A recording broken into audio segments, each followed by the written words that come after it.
Welcome to Neelavedan study centre. வணக்க நண்பர்களே.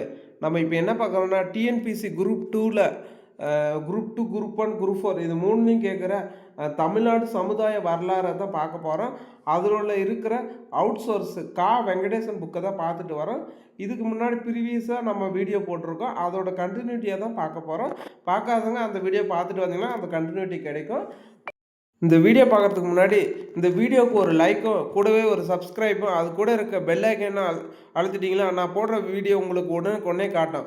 வாங்க நண்பர்களே, இப்போ நாம் அதோட கண்டினியூட்டை தான் பார்க்க போகிறோம். முதல்ல ஓவியக்கலை. ஓவியக்கலையின் கலைகளில் ஒன்றாகும். ஓவியக்கலை கவின் கலைகளில் ஒன்றாகும். ஓவியம் சிற்பம் ஒட்டி பிறந்த இரட்டை குழந்தைகள். சங்ககால அரண்மனையில் சித்திரங்கள் வரையப்பட்டு மாடங்கள் இருந்தன. கேட்பாங்க, சங்ககால அரண்மனையில் சித்திரங்கள் எங்கெங்கே வரைஞ்சாங்க. ஓகேங்களா, சங்க காலத்தில் சித்திரங்கள் எங்கெங்கே வரைஞ்சாங்கன்னா அரண்மனையில் வரைஞ்சாங்க அப்படின்னு சொல்லி கேட்பாங்க. ஓகேங்களா, அரண்மனையில் சித்திரங்கள் வரைஞ்சாங்க அப்படின்னா சித்திரங்கள்னால் என்னென்னா ஓவியம். ஓகேங்களா, அதுக்கும் பொருள் அதுவும் கேட்பாங்க. ஓகேங்களா, சித்திரம் கொடுத்துட்டு சித்திரம்னா பொருள் என்னன்னு கேட்பாங்க. அதையும் ஞாபகம் வச்சுக்குவேன். அடுத்தது மகேந்திரவர்ம பல்லவன் சித்திரக்கார புலி என்ற சிறப்பு பட்டத்தை பெற்றிருந்தான். ஓகேங்களா, பட்டத்தினை பெற்றிருந்தான். அப்போ மகேந்திரவர்மன் இது தமிழ் புக்லேயே இருக்கும் புக்லேயே. ஓகேங்களா, ஆனால் இங்கேயும் ஞாபகம் வச்சுக்கோங்க. மகேந்திரவர்மன் சித்திரக்கார புலி என்ற சிறப்பு பட்டத்தை பெற்றிருந்தான். ஓகேங்களா, அதை ஞாபகம் வச்சுக்கோங்க. மகேந்திரவர்மன் சித்திரக்கார புலி என்ற சிறப்பு பட்டத்தை பெற்றிருந்தான். ஓகேங்களா, அடுத்தது புதுக்கோட்டை சித்தன்ன வாசலில் காணப்படும் குகை வண்ணங்கள் ஓவியம் நிறைந்த கலைக்கூடம். ஓகேங்களா, ஞாபகம் வச்சுக்கோங்க. மகேந்திரவர்ம பல்லவன்னா சித்திரக்கார புலி.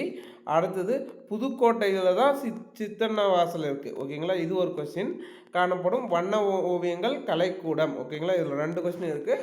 மகேந்திரவர்ம பல்லவன் சித்திரக்கார புலின்னு சொல்கிறாங்க, சிறப்பு பட்ட பெயர் இருக்குது. அடுத்து புதுக்கோட்டையில் தான் சித்தன்ன வாசல் இருக்குது. ஓகேங்களா, அடுத்து பெருவுடையார் கோவில் கருவறையில் தீட்டப்பட்ட ஓவியங்கள் சோழர் கால ஓவிய வளர்ச்சியின் வெளிப்பாடாகும். இங்கே என்ன கேட்பாங்கன்னா சோழர் கால ஓவியங்கள் எங்கே இருக்குது அப்படின்னு சொல்லி ஆப்ஷனில் கொடுத்தா பெருவுடையார் கோவில் நம்ம தஞ்சை பெரிய கோயிலும் இருக்கும். அது சுந்தரர் வரலாறு. ஆனால் இங்கேயும் சொல்லியிருக்காங்க பெருவுடையார் கோவில் கருவறையில் தீட்டப்பட்ட ஓவியங்கள் சோழர்கால ஓவியங்கள் வளர்ச்சியின் வெளிப்பாடாகும் அப்படின்னு சொல்லி கொடுத்துருக்காங்க. ஓகேங்களா, அடுத்தது பாரம்பரியமிக்க ஓவியக்கலை மதுரை நாயக்கர் காலத்தில் புத்துயிரும் புதுப்பொலிவும் பெற்றது.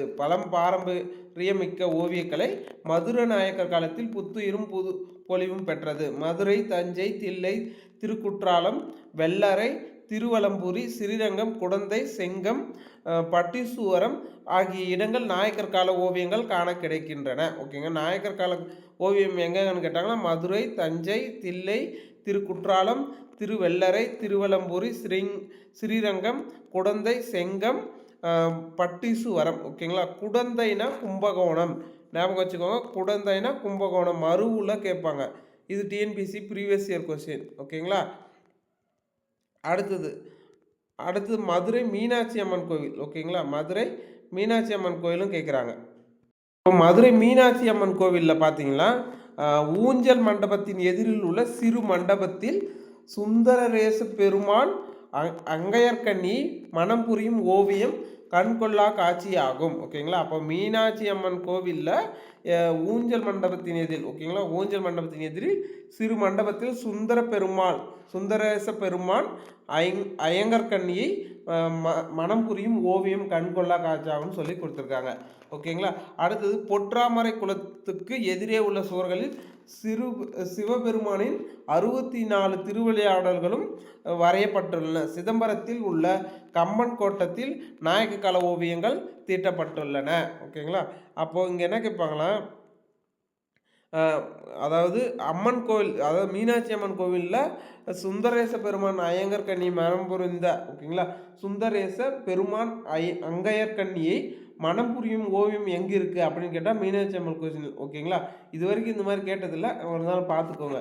அடுத்து பொற்றாமரை குளத்துக்கு எதிரே உள்ள சுவர்களில் கண்கொள்ளா காட்சி இது சிவபெருமான் 64. அப்போது சிவபெருமானின் 64 திருவிளையாடல் எங்கு வரையப்பட்டுனா பொற்றாமரை குளத்திற்கு எதிரே உள்ள சுவர். ஓகேங்களா, அது ஒன்று. அடுத்து சிதம்பரத்தில் உள்ள கம்மன் கோட்டத்தில் நாயக்கர் கால ஓவியம். நாயக்கர் கால ஓவியம் எங்கன்னா சிதம்பரத்தில் உள்ள கம்மன் கோட்டம். ஓகேங்களா, இது ஓகேங்களா. இங்கே முக்கியம் வந்து இதெல்லாம் நான் சொல்கிறதெல்லாம். ஓகேங்களா, 64. அடுத்து அங்கையர் கன்னி மனமுறிஞ்சு, அது சிதம்பரம். ஓகேங்களா, அதுக்கு மேலே நம்ம என்ன மகேந்திரவர்மனின் சிறப்பு பெயர் என்னன்னு பார்த்தோம். ஓகேங்களா, மகேந்திரவர்மனின் சிறப்பு பெயர் என்னன்னு பார்த்தா சித்திரக்கார புலி. அடுத்து புதுக்கோட்டை சித்தன வாசல். இதெல்லாம் கொஸ்டின் ஞாபகம் வச்சுக்கோங்க. அடுத்தது நாட்டியக்கலை. இசையோடு இயந்த கூத்துக்கலையை சங்ககால மக்கள் போற்றி பாராட்டினர். ஓகேங்களா, இசையோடு இயந்த கூத்துக்கலையை சங்ககால மக்கள் போற்றி பாராட்டினர். மன்னர்கள் கூத்துக்கலைஞருக்கு பெரும் பொருட்களை பரிசாக கொடுத்து மகிழ்ந்தனர். சிலப்பதிகாரம் நாட்டியக்கலையின் பெருமையை பறைசாற்றுகின்றது. இப்போ இங்கே நாட்டியக்கலையின் பெருமையை பறைசாற்றுறது எதுனா சிலப்பதிகாரம். ஓகேங்களா, அது ஞாபகம் வச்சுக்கோங்க. அடுத்தது மாதவி ஆடிய 11 வகை ஆடல் குறிப்பிடத்தக்கது. இது ஸ்கூல் புக்லேயே இருக்கும். மாதவி ஆடிய 11 வகை ஆடல். ஓகேங்களா, இந்த 11 வகை ஆடல் ஞாபகம் வச்சுக்கோங்க. அடுத்தது இக்கலை பல்லவர் காலத்திலும் சோழவர் காலத்திலும் மேலும் செழிப்புற்று வளர்ந்தது. ஓகேங்களா, இக்கலை பல்லவர் காலத்திலும் சோழர் காலத்திலும் செழிப்புற்று வளர்ந்தது. நாயக்கர் காலத்தில் தேவதாசிகள் கோயில்களில் பூசையின் போது சிலைக்கு முன் நடனமாடினர். பெண்களுக்கு பொட்டு கட்டும் வழக்கம் இவர்கள் காலத்தில் இருந்ததாக குறிப்பிட்டுள்ளார் டாக்டர் தட்சிணாமூர்த்தி. ஓகேங்களா, இப்போ இங்கே வந்து பார்த்தீங்கன்னா டாக்டர் தட்சிணாமூர்த்தி வந்து யாரோட காலத்தில் வந்து பொட்டு கட்டும் வழக்கம் இருந்துச்சுன்னு கேட்குவாங்க. ஓகேங்களா, அது ஞாபகம் வச்சுக்கோங்க. இப்போ சிலப்பதிகாரம் வந்து நாட்டியக்கலையின் பெருமை. ஓகேங்களா, சிலப்பதிகார நாட்டியக்கலையின் பெருமையை பறைசாற்றியது ஒன்று. அடுத்து 2வது டாக்டர் தட்சிணாமூர்த்தி வந்து பொட்டுக்கட்டு வழக்கு யாரோட காலத்தில் இருந்ததுன்னா அது வந்து நாயக்கர் காலம். ஓகேங்க, நாயக்கர் காலத்தில் இருந்தது ஞாபகம் வச்சுக்கோங்க. இது 2 கொஸ்டின் இதில் இருக்குது. அடுத்தது நாயக்க மன்னர் அரண்மனையில் நடன பயிற்சிக்கான தனி இடம் இருந்தது. நடனக்கலை வல்லுநரான ரகுநாத நாயக்கர் பின்பற்றிய நடனம் ரகுநாத விலாசம். நடனக்கலை வல்லுநர் ரகுநாத நாயக்கர் பின்பற்றிய நடனம் ரகுநாத விலாசம். அவன் பேர்ல இருக்கிறத ஞாபகம் வச்சுக்கோங்க. அடுத்தது இசைக்கலை. ஓகேங்களா, இசைக்கலை தமிழ் மக்களின் வாழ்வோடு இரண்டுற கலந்தது. சங்க இலக்கியங்களில் இசைக்கருவிகள், இசைக்கலைஞர், இசைநூல் பற்றிய தகவல்கள் விரைவி கிடைக்கின்றன. பின்னர் வந்த பல்லவர்களும் சோழர்களும் இசைக்கலையை புதிய உச்சத்துக்கு கொண்டு சென்றனர். அவர்களுக்கு பின் வந்த நாயக்கர் காலத்தில் இசைக்கலை கீர்த்தனைகள் உருவத்தில் வெளிப்பட்டது. ஓகேங்களா, இது நம்ம முக்கியம் ஞாபகம் வச்சுக்கோங்க. அதாவது அவர்களுக்கு பின் வந்த நாயக்கர் காலத்தில் வந்து கீர்த்தனைகள் வந்து உருவத்தில் வெளிப்பட்டது. ஓகேங்களா, இசைக்கலை வந்து கீர்த்தனை. அப்போ கீர்த்தனைகள் யாரோட காலத்தில் உச்சத்தில் இருந்ததுன்னு கேட்பாங்க. அது நாயக்கர் காலம். ஓகேங்களா, அது ஞாபகம் வச்சுக்கோங்க. அடுத்தது பல்லவி, அனுபல்லவி, சரணம் என்னும் அமைதியுடைய கீர்த்தனைகள் எழுதப்பட்டன. இம்மரபையொட்டி தியாகையர், முத்துசாமி தீட்சிதர், சாமா சாஸ்திரி ஆகியோர் இயற்றிய கீர்த்தனைகள் மங்கா புகழ் பெற்றன. பின்னர் வந்த சீர்காழி அருணாச்சல கவிராயர், கோபால கிருஷ்ண பாரதி, மாயூரம் வேதநாயகம் பிள்ளை, அண்ணாமலை ரெட்டியார் போன்றோர் இக்கீர்த்தனையை பின்பற்றி தமிழிசை பாடினர்.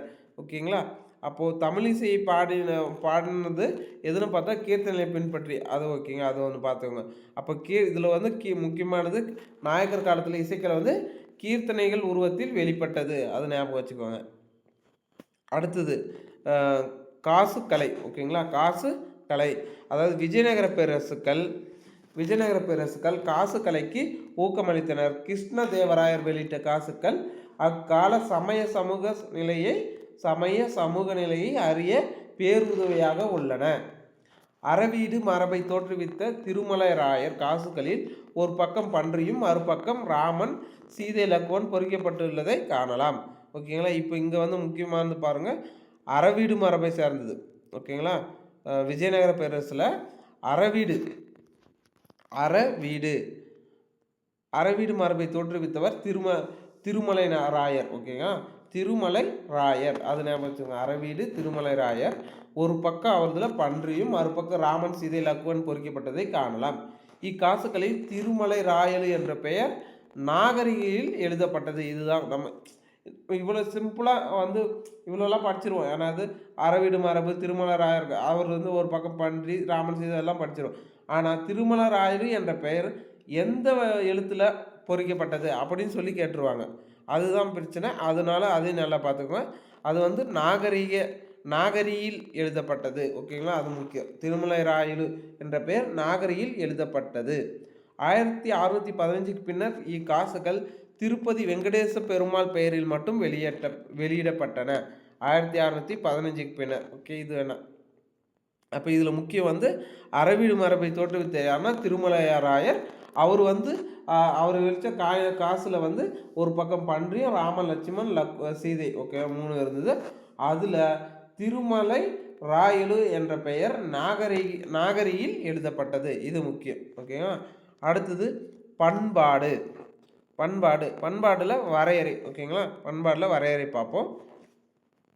பண்பாடு என்ற தமிழ் சொல் பண்படு என்னும் சொல்லில் இருந்து பெறப்பட்டதாகும். பண்பாடு என்ற தமிழ் சொல் பண்படு என்னும் சொல்லிலிருந்து பெறப்பட்டது. பக்குவப்பட்ட, செம்மைப்படுத்தப்பட்ட, பயிரிடப்பட்ட என்ற பொருளும் இச்சொல் பயன்படுத்தப்படுகிறது. நல்ல பழக்க வழக்கங்களை மேற்கொள்ளல் என்ற பொருளில் இச்சொல் ஆளப்படுகிறது. சிறந்த வாழ்க்கைக்கு அடிப்படையாக அமைகின்ற உள்ள பாங்கின் வெளிப்பாட்டை பண்பாடு என்று வரையறுத்துள்ளார் தேப்பே மீனாட்சி சுந்தரனார். ஓகேங்களா?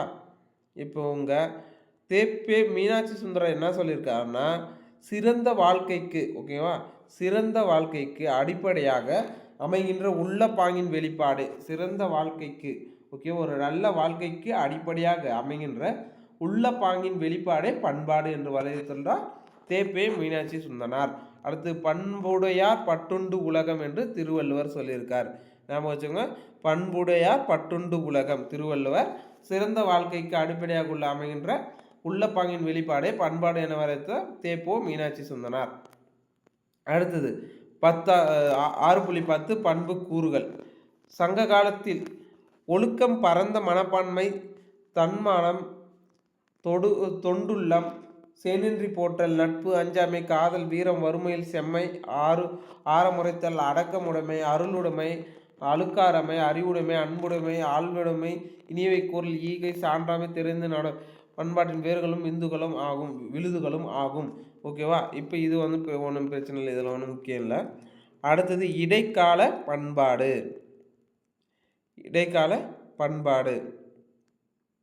இதில் பார்த்தீங்களா, இடைக்காலத்தில் தமிழ் பண்பாட்டில் சமண, பௌத்த, வேத, சைவ, சமண பண்புக்கூறுகள் மேலோங்கி நின்றன. இடைக்கால தமிழ் பண்பாட்டில் சமணம், பௌத்தம், வேதம், சைவம், சமண பண்புக்கூறுகள் மேலோங்கி நின்றன. அடுத்தது நாயன்மார்களும் ஆழ்வார்களும் பண்பாட்டுக்கு ஆன்மீக தத்துவ விளக்கம் கொடுத்தனர். இவற்றோடு இஸ்லாமிய, கிறிஸ்துவ, ஐரோப்பிய பண்பாட்டு கூறுகளும் கலந்தன. கோவில்கள் பண்பாட்டின் பிரதிபலிப்பாக பார்க்கப்பட்டன. ஓகேங்களா? இதில் அவ்வளோ ஒன்றும் இம்பார்ட்டன்ட் தோணல. அடுத்தது இஸ்லாமிய, கிறிஸ்துவ, ஐரோப்பிய பண்பாட்டுகள் கலந்தன. ஓகே, இது வேண்டாம். அடுத்த நாயக்கர் கால பண்பாடு. எதுனா முக்கியமாக இருந்தால் நீங்களே கமெண்ட் பண்ணுங்கள். அது முக்கியமாக நான் பார்க்கலாம். ஓகேங்களா? எனக்கு ஒரு ஹெல்ப்ஃபுல்லாக இருக்கும். ஓகேங்களா? அடுத்தது நாயக்கர் கால பண்பாடு. இடைக்காலத்தையும் தற்காலத்தையும் இணைத்த நாயக்கர் காலம் பல்வேறு பண்பாடுகளுக்கு ஆடுகளமாக அமைந்திருந்தது. இந்து மதத்தின் இரு பிரிவினரான சைவரும் வைணவரும் தங்களுக்குள் வேறுபட்டு இருந்தனர். நாயக்கர் காலத்தில் முகமதியர்களும் கிறிஸ்துவர்களும் தமிழகத்துக்கு அறிமுகமாயினர். அப்போது இங்கே என்ன கேட்பாங்கன்னா, நாயக்கர் காலத்தில் தமிழகத்தில் அறிமுகமானார் யார் அப்படின்னு கேட்கலாம். அப்படி இல்லைன்னா முகமதியர்களும் கிறிஸ்துவர்களும் யாரோட காலத்தில் தமிழகத்துக்கு அறிமுகமானார்? நாயக்கர் காலம். அதுவும் ஞாபகம் வச்சுக்கோங்க. அடுத்து மதமாற்றம் தமிழக பண்பாட்டில் அடிப்படை மாற்றத்தை செய்தது. பண்பாட்டு மோதலுக்கு தீர்வாக பண்பாட்டு பொதுநோக்கு கோடிட்டு காட்டப்பட்டது. மேலும் தமிழ்நாடு பிற மொழிகளுடன் உறவு கொண்டமையால் மொழி கலப்பு ஏற்பட்டு அதன் தாக்கம் பண்பாட்டில் வெளிப்படாயிலாற்று. குறிப்பாக தமிழ்நாட்டில் தெலுங்கு கலாச்சார தமிழ் பண்பாடும் உடும்பாவும் போல் இரண்டும் கலந்தன. ஓகேங்களா? அடுத்தது வியத்தகு மாற்றம். நாயக்கர் கால ஆட்சியில் நாயக்கர் கால பண்பாடு வந்து இடைக்காலத்தையும் தற்காலத்தையும் இணைந்த நாயக்கர் காலம் பல்வேறு பண்பாடுகளுக்கு ஆடுகளமாக அமைந்திருந்தது. ஓகேங்களா, அதாவது இடைக்காலத்தையும் தற்காலத்தையும் இணைத்த நாயக்கர் காலம் பல்வேறு பண்பாடுகளுக்கு ஆடுகளமாக அமைந்திருந்தது. இந்து மதத்தின் இரு பிரிவினர் சைவரும் வைணவரும் தங்களுக்கு வேறுபட்டிருந்த நாயக்கர் காலத்தில் ஓகேங்களா, இது நம்ம முன்னே பார்த்துட்டோம். ஓகேங்களா, அது தமிழருக்கு அறிமுகம். மத மாற்றம் தமிழக பண்பாட்டில் அடிப்படை மாற்றத்தை செய்தது. பண்பாட்டு முதலுக்கு தீர்வாக கோடிட்டு காணப்படும். மேலும் பிற மொழிகளும் உறவு கொண்டவர். ஓகேங்களா, தெலுங்காலத்தில் பண்பாடும் ஊடும் பரவும் இரட்டோரை கலந்தன பார்த்துட்டோம். ஓகேங்களா, அடுத்தது நாயக்கர் காலம் இதோட முடிச்சா இல்லை அடுத்தது வியத்தக மாற்றம். நாயக்கர் ஆட்சி காலத்தில் ஐரோப்பிய வருகையால் கல்வியில் மாபெரும் மாற்றம் ஏற்பட்டது. அப்போ இங்கே ஞாபகம் வச்சுக்கோங்க, நாயக்கர் ஆட்சி காலத்தில் தான் ஐரோப்பியர் வருகை வந்தது. அப்போ ஐரோப்பியர் வருகை யாரோட ஆட்சி காலத்தில்? நாயக்கர் ஆட்சி காலம். அதை ஞாபகம் வச்சுக்கோங்க. அடுத்தது அதன் விளைவாக சமுதாயத்தில் புறக்கணிக்கப்பட்டோர் புதுவாழ்வு பெற்றனர். ஓகேவா, சமுதாயத்தில் புறக்கணிக்கப்பட்டோர் புதுவாழ்வு பெற்றனர். பிற்பட்டோரும் விழிப்புணர்வு பெற்று சமுதாயத்தில் உயர்வடைந்தனர். ஐரோப்பியர் தொடர்பால் பண்பாட்டில் பல வியத்தகு மாற்றங்கள் ஏற்பட்டன. ஓகேங்களா, அப்போது இதோட நாயக்கர் காலமும் பாளையக்கர் காலமும் பேசிக்காக முடிஞ்சு. இசைக்கிழமை இது மூலம். ஓகேங்களா, அடுத்தது தற்கால தமிழ்நாடு ஒரு பறவை பார்வை. ஓகேங்களா, அடுத்தது இங்கே பாருங்கள், இந்திய வரலாற்றை 3 காலகட்டமாக பிரிப்பது குறைபாடு உடையதாயினும் மிக சிறப்பானதாகும் அப்படின்னு யாருன்னா ஆர் சத்யநாத ஐயா. ஓகேங்களா, அப்போ இது ஞாபகம் வச்சுக்கோங்க, இந்திய வரலாற்றை 3 காலகட்டங்களாக பிரிப்பது குறைபாடுடையதாயினும் மிக சிறப்பானதாகும் அப்படின்னு ஆர் சத்யநாத ஐயர் கூறியிருக்காரு. ஓகேங்களா, அடுத்தது வரலாற்று வரன்முறை முக்காலம். ஓகேங்களா, வரலாற்று வரன்முறை முக்காலம். வரலாறு என்பது மனித செயல்கள் மற்றும் சாதனை பற்றிய ஆய்வின் விளைவாகும் என்று வரலாற்று வரையறை வகுத்தார் வரலாற்றின் தந்தை என்று போற்றப்படும் ஹெரோடோட்டஸ். ஓகேங்களா, ஹெரோடோட்டஸ் என்ற கிரேக்க மேதை. அடுத்தது கிரேக்க மேதை கெல்பர் என்ற ஹேலே பல்கலைக்கழக பேராசிரியர் மனித வரலாற்றை பண்டைய காலம், இடைக்காலம், தற்காலம் என அல்லது நவீன காலம் என்று வகைப்படுத்தலாம் என்று கூறினார். இக்கால வரன்முறை வரலாறு என்னும் மரபு இன்று வரை பின்பற்ற வருகிறது. ஓகேங்களா, அடுத்தது தமிழ்நாட்டு வரலாறு. வரலாற்றின் தந்தை ஹெரோடோட்டஸ். ஓகேங்களா, அதை ஞாபகம் வச்சுங்க, அது ஒன்று தான். அடுத்தது தமிழ்நாடு வரலாற்றை பொறுத்தவரை சங்க காலம் பாருங்கள் 300 to 300. இதுவும் கொஸ்டின் கேட்டிருக்காங்க, டிஎன்பிசி ப்ரீவியஸ் கொஸ்டின் ஞாபகம் வச்சுக்கோங்க. அடுத்தது பண்டைய காலம் என்றும் களப்பிரர்கள் பல்லவர் பிற்கால பாண்டியர் சோழர் ஆகியோரது காலத்தை இடைக்காலம் என்றும் ஐரோப்பியர் குறிப்பாக ஆங்கிலேயர் வருகை பின் காலத்தை தற்காலம் என்றும் கொள்ளலாம். ஓகேங்களா, அடுத்தது சங்க காலம் பொருள், காதல், வீரம், அறிவாற்றல் ஆகியவற்றை அடிப்படையாக கொண்டு சமய சமுதாயமாகும். இடைக்காலம் சமய சார்ந்த சமுதாயம். தற்காலம் அறிவு, அறிவியல், தொழில்நுட்பம் ஆகியவற்றை ஆதாரமாக கொண்ட சமுதாயம். ஓகேங்களா, அடுத்தது தற்காலத்தின் திறவுகோள் நன்கொடைகள். ஓகேங்க, தற்காலத்தின் திறவுகோள் நன்கொடைகள். இந்தியாவுக்கு வந்த போர்ச்சுகீசியர் ஃபஸ்ட்டு யாருன்னா போர்ச்சுகீசியர், டச்சு, டேனியர், ஆங்கிலேயர், பிரெஞ்சு வர்த்தக தொடர்பு கொள்வதற்காக வந்தார்கள்.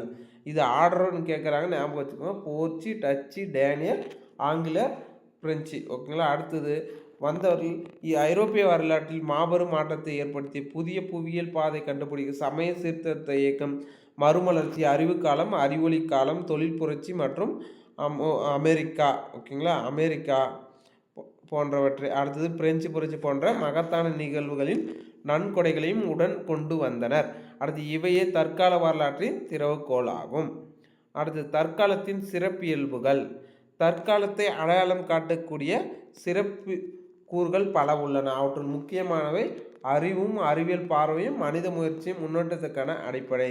அறிவும் அறிவியல் பார்வையும் மனித முயற்சிக்கும் முன்னேற்றத்திற்குமான அடிப்படை. அடுத்தது மாற்றமும் முன்னேற்றமும் தற்காலத்துக்கான இலக்குகள். மனித நிகழ்வுகள் முன்கூட்டியே தீர்மானிக்கப்பட்ட தற்செயல் நிகழ்ச்சிகள் அல்ல, மாறாக இவை நன்கு சிந்தித்து திட்டமிட்டப்பட்டு மேற்கொள்ளப்படும் மனித முயற்சிகள் ஆகும். அறிவியல் அளவுகோலை கொண்டு ஆட்சி செய்வதற்கும் ஆட்சி செய்யப்படுவோருக்கும் இடையான தொடர்பு. மற்றும் அரசியல், பொருளாதார, சமூக, பண்பாடு கூறுகள் ஆகியவற்றை பதிப்பீடு செய்தல். மக்கள் பிரச்சினை தீர்க்க மாற்று வழிகள் உள்ளன. புதுமை போக்கு, புது கருத்து கண்ணோட்டம், புதிய வாழ்க்கை முறை, எண்களும் சொற்களும் செயல்களும் சாதனைகளும் ஒரே நேர்கோட்டில் உடையமைந்திருந்தால். ஓகேவா. அடுத்தது உரிமைகள். உரிமைகள் சமத்துவம், சகோதரத்துவம், மனிதாபியம், மனித மரியாதை, சமூக நீதி போன்ற தற்காலத்தின் வெளிப்பாடாகும். தகவல்கள், கருவிகள், கட்டடங்கள், உள்கட்டமைப்பு வசதிகள், செயல்முறைகள் அவை காலமாற்றத்திற்கேற்ப மாற்றக்கூடியவை. மனித முயற்சிகளும் சமுதாய மாற்றத்துக்கும் பொருளாதார வளர்ச்சிக்கும் வானமே இல்லை. ஓகேங்களா. இதில் சும்மா பாயிண்ட் கொடுத்துருக்காங்க. தற்கால சிறப்பியல்புகள் அப்படின்னு சொல்லி பாயிண்ட் கொடுத்துருக்காங்க. ஒரு டைம் வேணால் படிச்சுக்கோங்க. ஓகேங்களா. அடுத்தது தற்காலத்தின் துவக்கம். நம்ம வாஸ்கோடாமாலேருந்து தான், போர்ச்சுகல்லேருந்து தான் ஃபஸ்ட்டு ஐரோப்பியர் வருவாங்க. அதுதான் வாஸ்கோடா காமா. ஓகேங்களா. போர்ச்சுகலின் தலை சிறந்த மாலுமியான வாஸ்கோடா காமா 1498ஆம் ஆண்டு 3 வர்த்தக கப்பலுடன் மேற்கு கடற்கரை பகுதியில் உள்ள கள்ளிக்கோட்டை வந்தடைந்தார். 1498 மே மாதம் அப்படின்றத ஞாபகம் வச்சுக்கோங்க. வாஸ்கோடாமா 1498 மே மாதம். ஓகேங்களா. அடுத்தது அப்போது அப்பகுதியின் அதிபராக இருந்தவர் சாமரின். ஓகேங்களா. இதை ஞாபகம் வச்சுக்கோங்க. சாமரின் அப்பகுதியின் அதிபராக இருந்தவர் சாமரின் என்ற பட்டப்பெயரை கொண்ட இந்து மன்னர் ஆவார். அவர் வருகை தந்த வர்த்தக விருந்தினரை வரவேற்று வேண்டிய உதவிகளை செய்தார். அது மட்டுமல்ல, போர்ச்சுகீசியர் மேற்கு கடற்கரை பகுதியில் பண்டக சாலை கட்டி கொள்ளவும் அனுமதி அளித்தார். ஓகேவா. போர்ச்சுகீசியர் மேற்கு கேரளா பக்கமாக ஒரு பண்டக சாலை கட்டவும் அனுமதி கொடுத்தார். ஓகேவா. அடுத்தது அனுமதி வளர்த்தார். வாஸ்கோடாமா கப்பல்கள் நிறைய வாசனை திரவங்களில் நிரப்பிக்கொண்டு தாய்நாடு திரும்பினார். ஓகேங்களா. அடுத்து பின்னர் அவர் இருமுறை கள்ளிக்கோட்டைக்கு வந்து திரும்பினார். ஓகேங்களா. அப்போ ஃபஸ்ட்டு 1498, அடுத்தது 1502, அடுத்து 1524. 1524 இங்கே இறந்துருவார். அது ஞாபகம் வச்சுக்கோங்க. ஓகேங்களா. அடுத்தது கள்ளிக்கோட்டைக்கு திரும்பினார். வாஸ்கோடாகாமாவின் கள்ளிக்கோட்டை வருகை அண்டை பகுதியான தமிழ்நாட்டை வரலாற்றில் புதிய திருப்புமுனை ஏற்படுத்தியது. இந்நிகழ்வை தற்கால தமிழ்நாட்டு வரலாற்றின் துவக்கம் என்னலாம். ஓகேங்களா. சில ஆசிரியர்கள் இந்திய விடுதலை பெற்ற 1947 ஆகஸ்ட் 15ஆம் தேதியை தற்கால தமிழகத்தின் துவக்கமாக கருதுவர். ஓகேங்களா. அதெல்லாம் நம்ம தேவையில்லை. அப்போது வாஸ்கோடாமா 3 டைமும் எப்போ வந்தார் அது ஞாபகம் வச்சுக்கோங்க. அவர் போர்ச்சுகீசியர். இதெல்லாம் ஞாபகம் வச்சுக்கோங்க. அது எங்கே வந்தார்னா கள்ளிக்கோட்டை மேற்கடல். அங்கே ஒரு பண்டக சாலையை அமைச்சார். அதுவும் ஞாபகம் வச்சுக்கோங்க. அடுத்து தமிழ்நாட்டில் ஐரோப்பியர், போர்ச்சுகீசியர். அடுத்தது சாந்தோம் குடியிருப்பு. கள்ளிக்கோட்டையில் காலூன்றிய போர்ச்சுகீசியர் 1401 கோவாவை தங்களது தலைமையகமாக கொண்டு 1510 ஞாபகம் வச்சுக்கோங்க. 1510 1522ஆம் ஆண்டு தமிழ்நாட்டின் வடமேற்கு பகுதியில் செல்வ செழிப்போடு இருந்த மயிலாப்பூரில் இருந்த சாந்தோமில் தங்களது குடியிருப்பை அமைத்தனர். சாந்தோம் போர்ச்சுகீசியல் வர்த்தகத்துக்கும் மத பிரசாரத்துக்கும் முக்கியமான மையமாக இருந்தது. இப்போ சாந்தோமுக்கு போர்ச்சுகீசியர்கள் வர்த்தகத்துக்கும் மத பிரசாரத்துக்கும் முக்கிய மையமாக இருந்தது. ஓகேங்களா. இப்போ மயிலாப்பூரில் சாந்தோம். ஓகேங்களா. அது ஞாபகம் வச்சுக்கோங்க. மயிலாப்பூரில் சாந்தோம். அடுத்தது வர்த்தக விரிவாக்கம். தமிழ்நாட்டுக்கு வந்த போர்ச்சுகீசியர் வர்த்தக விரிவாக்கத்தில் ஊக்கத்துடன் செயல்பட்டனர். அவர்கள் செஞ்சியில் ஒரு வர்த்தக குடியிருப்பை ஏற்படுத்தினர். ஓகேங்களா. போர்ச்சுகீசியர் வர்த்தக விரிவாக்கத்தில் ஊக்கத்துடன் செயல்பட்டனர். ஓகேங்களா. அவர்கள் செஞ்சியில் ஒரு ஞாபகம் வச்சுக்கோங்க. இப்போ தமிழ்நாட்டுக்கு செஞ்சியில் ஒரு வர்த்தக குடியிருப்பை ஏற்படுத்தினர். ஓகேங்களா. அடுத்து போர்ட்டோனோவை துறைமுக நகரமாக மாற்றினர். ஓகேங்களா. அடுத்து தஞ்சை செவ்வப்ப நாயக்கரின் ஆட்சி காலத்தில் போர்ச்சுகீசியர் நாகப்பட்டினத்தில் குடியேறி அதை ஒரு வர்த்தக நகரமாக விரிவுபடுத்தினர். நாகை, சீனா, பௌத்த, மலாக்கா போன்ற நாடுகளும் வர்த்தக தொடர்பு கொண்டிருந்தனர். ஓகேங்களா. அப்போ இந்த பேராகிராஃபில் வர்த்தக விரிவாக்கத்தில் பார்த்தீங்கன்னா முக்கியமானது பார்த்தீங்கன்னா செஞ்சியில் ஒரு வர்த்தக குடியிருப்பு ஏற்படுத்தி செஞ்சியில் ஸ்டார்ட் பண்ணியிருக்காங்க. அடுத்தது போர்ட்டோ நோவோவை துறைமுக நகரமாக மாற்றினார். ஓகேங்களா. அப்போ இதுவும் முக்கியம். செஞ்சியில் ஒரு வர்த்தக குடியிருப்பு, அடுத்து போர்ட்டோ நோவோவில் ஒரு துறைமுக நகரம். அடுத்தது தஞ்சை செவ்வப்ப நாயக்கரின் ஆட்சி காலத்தில் போர்ச்சுகீசியர் நாகப்பட்டினத்தில் குடியேறி அங்கே ஒரு வர்த்தக நகரத்தை விரிவுபடுத்தினர். ஓகேங்களா. அப்போது இங்கே 3 பாயிண்ட் முக்கியம். செஞ்சி, அடுத்தது நாகப்பட்டினம், அடுத்தது போர்ட்டோனோவை துறைமுக நகரமாக மாற்றியது. ஓகேங்களா. அடுத்தது இடைக்குறிக்கோள்கள்.